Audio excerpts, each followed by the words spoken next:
चलते जैसे ही द्वारका नगरी डूबी, श्री कृष्ण ने भी अपना देह त्याग दिया।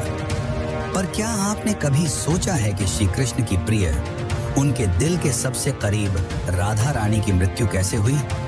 आखिर उनकी अंतिम इच्छा क्या थी और उन्होंने श्री कृष्ण से ऐसा क्या मांग डाला जो आज भी चर्चा का विषय है?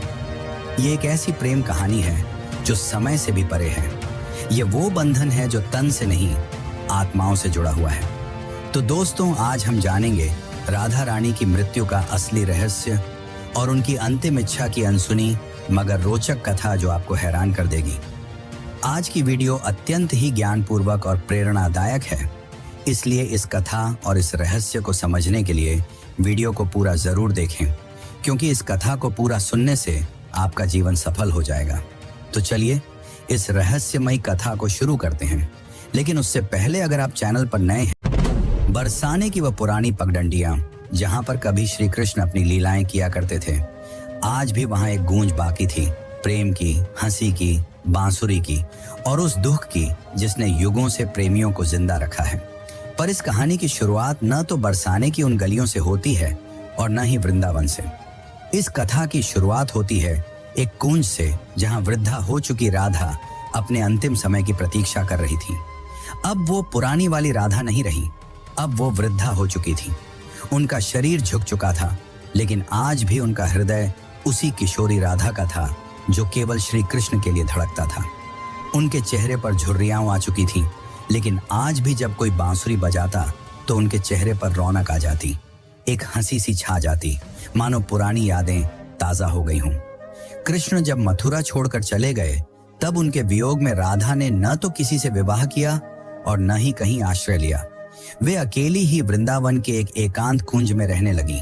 उनका दिनचर्या हर दिन सामान्य रहता था। वे सूर्योदय के साथ उठती और यमुना के तट पर जाकर जल अर्पण करती, जिसके पश्चात वे वापस कुटिया में लौट जाती और दिन भर श्री कृष्ण के आने का इंतजार करती, मानो उन्हें पूरा विश्वास हो कि श्री कृष्ण एक दिन उनसे मिलने जरूर आएंगे। गांव वाले राधा को साध्वी समझते थे। उन्हें उनके बारे में कुछ नहीं पता था। वे नहीं जानते थे कि वह कौन है और कहां से आई हैं, पर सभी को यह बात पता थी कि वह जो भी हो, वह अपना सब कुछ केवल और केवल श्री कृष्ण को मानती है। एक दिन राधा अपने दैनिक दिनचर्या के तहत यमुना के तट पर जल अर्पण कर रही थी। तभी उन्होंने अचानक आसमान की ओर देखा।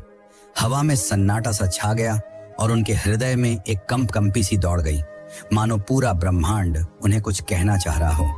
और उसी दिन शाम को वे अपनी कुटिया के बाहर तुलसी के पौधे के पास बैठ गईं और उन्हें प्रणाम करते हुए कहा कि अब मेरे जाने का समय आ गया है, पर मैं यूं ही नहीं जाऊंगी।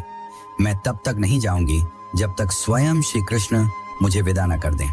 राधा ने कहा कि मैं अपना देह तभी त्यागूंगी जब श्री कृष्ण अपने साक्षात रूप में मेरे सामने आएंगे और प्रेम से मेरा नाम पुकारेंगे, राधे। उनकी यह इच्छा सुनकर गांव वाले चौंक गए और सोच में पड़ गए कि आखिर इतने बड़े राजा इस वृद्ध महिला से मिलने क्यों आएंगे। पर किसी ने भी राधा की भक्ति पर संदेह नहीं किया, क्योंकि उन्होंने जीवन भर सिर्फ प्रेम की परिभाषा को जिया था। उनके मन में श्री कृष्ण का अद्भुत प्रेम था और दूसरी तरफ द्वारका में बैठे श्री कृष्ण, जिनके पास सब कुछ था, पर फिर भी उनका दिल आज सूनापन झेल रहा था।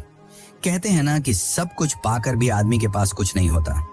आज श्री कृष्ण की हालत भी वैसी ही थी, लेकिन उन्हें अंदर से एक खिंचाव सा महसूस हो रहा था। उन्होंने अपनी आंखें बंद की और राधा की पुकार उनके कानों में गूंज पड़ी।